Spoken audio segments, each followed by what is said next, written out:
할렐루야, 주 안에서 복된 화요일입니다. 우리는 하루에도 몇 번씩 누군가가 무심코 던진 말 한마디에 내가 뭘 잘못했지? 왜 날 싫어할까? 이렇게 신경 쓰며 상처받을 때가 있습니다. 안 그래도 팍팍하고 숨가쁜 세상인데 남들 눈치까지 보며 살기엔 우리 인생이 너무 아깝다는 생각을 합니다. 세상 모든 사람이 나를 좋아할 수는 없는 법이죠. 예수님도 모두에게 인정받고 이 땅에서 살지는 못하셨습니다. 세상의 시선에 나를 맞추려 아둥바둥하기보다 있는 모습 그대로 나를 최고로 사랑해 주시는 하나님의 시선에 머물러 보시기 바랍니다. 내 마음의 주파수를 그 사랑에 맞추면 남들의 시선으로부터 조금은 자유로워질 수 있을 것입니다. 오늘 하루는 남들의 말에 이리저리 흔들리지 말고 하나님께서 지으신 가장 소중한 나 자신을 더 많이 아껴주고 더 많이 사랑해주는 그런 날이 되었으면 합니다. 함께 묵상할 말씀은 고린도전서 1장 10절에서 17절까지의 말씀입니다. 형제들아, 내가 우리 주 예수 그리스도의 이름으로 너희를 권하노니 모두가 같은 말을 하고 너희 가운데 분쟁이 없이 같은 마음과 같은 뜻으로 온전히 합하라. 내 형제들아, 글로의 지편으로 너희에 대한 말이 내게 들리니 곧 너희 가운데 분쟁이 있다는 것이라.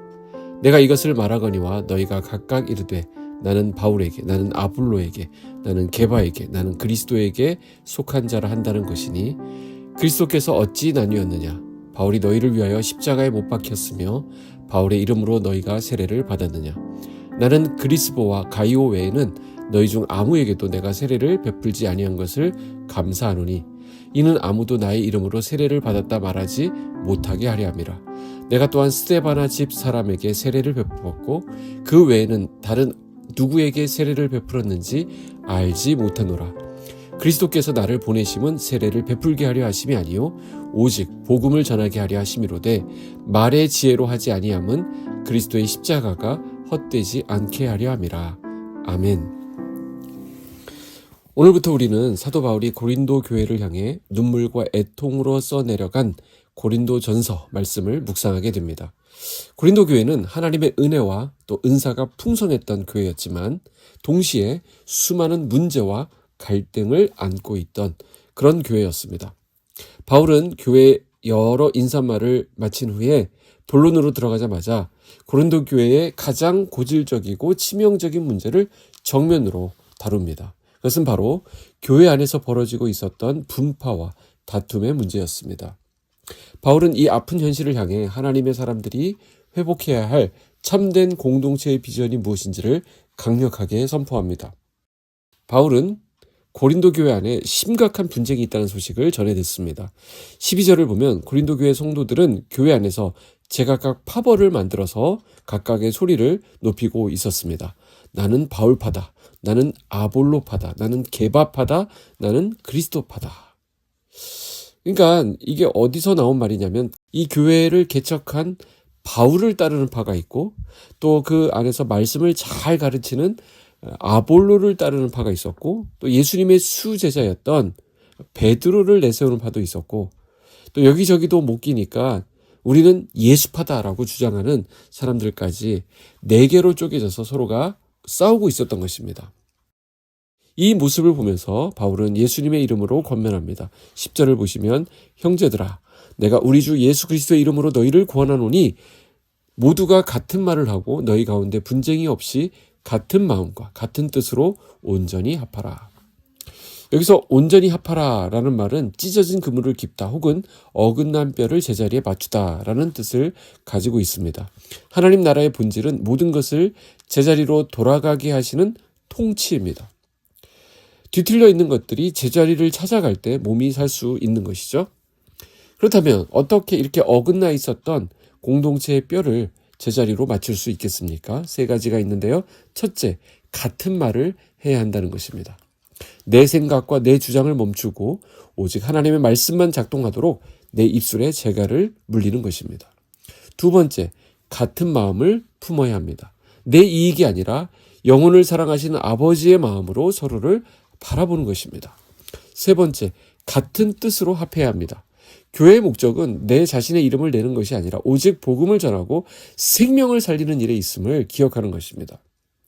놀라운 것은 바울이 이렇게 권면하면서 이렇게 서로 다투고 있는 그들을 향해 여전히 형제라고 부른다는 사실입니다. 11절에 보면 내 형제들아 이렇게 말하죠. 비록 갈등이 있지만 하나님 은혜 안에서 우리는 다 같은 형제라는 것입니다.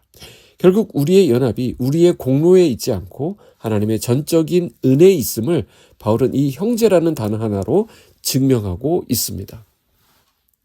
한국 교회사를 살펴보면 그 가운데 이 복음의 능력을 가장 아름답게 보여준 사례가 있습니다. 오늘 그 이야기를 좀 들려드리려고 하는데요. 전북 김제의 금산교회 이야기입니다. 섬 출신의 고아였던 17세 소년 이자익이라는 사람은 김제 지역의 대지주였던 조덕삼이라는 사람의 집 마방의 마부로 들어가 머슴살이를 시작했습니다. 이후에 이 두 사람 조덕삼과 이자익은 선교사의 전도를 받고 예수를 믿게 되는데요. 함께 교회를 나가게 됩니다. 그리고 세례도 같이 받고 집사 직분과 영수 직분도 같은 날 받게 됩니다. 영수라고 하는 것은 요즘으로 치면 안수 집사 같은 것인데 같이 이렇게 직분을 받게 됩니다. 그런데 나중에 그 교회에서 장로 투표를 하게 되는데 놀랍게도 김제지방 최고의 유지이자 교회 재장을 도맡아 감당하던 주인인 조덕삼이 떨어지고 그의 집 머슴이었던 이자익이 장로로 선출되었습니다. 온 교회가 발칵 뒤집혔죠. 그리고 사람들이 술렁입니다. 이거 어떡하지? 그때 조덕삼은 교인들 앞에 나가서 이렇게 말합니다. 나는 하나님의 뜻을 겸허히 받아들여 이자익 장로님을 잘 받들고 교회를 더욱 잘 섬기겠습니다. 집에서는 주인과 머슴이었지만 교회에서는 평신도와 장로로 철저히 자기를 부인하며 자신의 본분을 다한 것입니다. 이 조덕삼도 나중에 장로님이 됩니다. 후에 그래서 자기 집의 머슴이었던 이 이자익 장로님이 아주 탁월한 분이라는 것을 알고 평양 장로회 신학교에 입학시켜서 장학금을 주고 공부를 시킵니다. 그리고 나중에 목사님이 되자 자기가 섬기는 교회의 담임 목사님으로 정중하게 청빙을 했습니다. 이 머슴 출신의 이자익 목사님은 한국교회 사상 전무후무하게 교단의 총회장을 3번이나 역임하는 입지전적인 인물이 되었습니다. 정말 감동적이지 않습니까? 우리 한국교회 역사에 이렇게 아름다운 스토리가 있습니다. 사람 위에 군림하려는 유혹, 사람을 내 뜻대로 조종하려는 죄악의 유혹을 십자가 앞에 철저히 깨뜨렸던 모습이 그런 감동적인 교회의 모습을 이뤄낸 것입니다. 세상의 눈으로 보면 하찮은 머슴이었지만 하나님 안에서 존귀한 자가 되고요. 세상의 눈으로 보면 고귀한 지주의 위치에 있었지만 죄인됨을 깨달아 스스로 낮은 자가 되게 만드는 것. 이것이 바로 하나 되게 하시는 십자가의 복음의 능력입니다. 오늘 이 아침 내 안에 그리스도를 대신하여 높아지려 했던 교만과 또 사람을 내 마음대로 조종하려고 했던 그 모든 유혹을 십자가 앞에 못 박기를 원합니다. 오직 성령의 도우심을 구하면서 우리가 처한 삶의 자리에서 같은 말, 같은 마음, 같은 뜻으로 주님을 온전히 드러내는 그런 하루가 되기를 축복합니다. 기도하겠습니다. 하나님 아버지 말씀 주심에 감사합니다. 내 힘으로는 온전히 합할 수도 같은 마음을 품을 수도 없음을 인정합니다. 성령께서 우리의 가정과 우리의 교회를 하나 되도록 묶어 주시옵소서. 내 뜻대로 사람을 조종하려 하거나 사람 위에 군림하려 했던 모든 악한 유혹을 끊어내고 오직 예수 그리스도의 십자가만 내 삶을 통해 존귀하게 드러나게 하여 주시옵소서. 우리 안에 여전히 남아있는 갈등과 상처가 치유되게 하시고 우리 빗소금이 하나님을 기쁘시게 하는 사랑의 공동체가 되게 하여 주시옵소서. 예수님의 이름으로 기도하옵나이다. 아멘.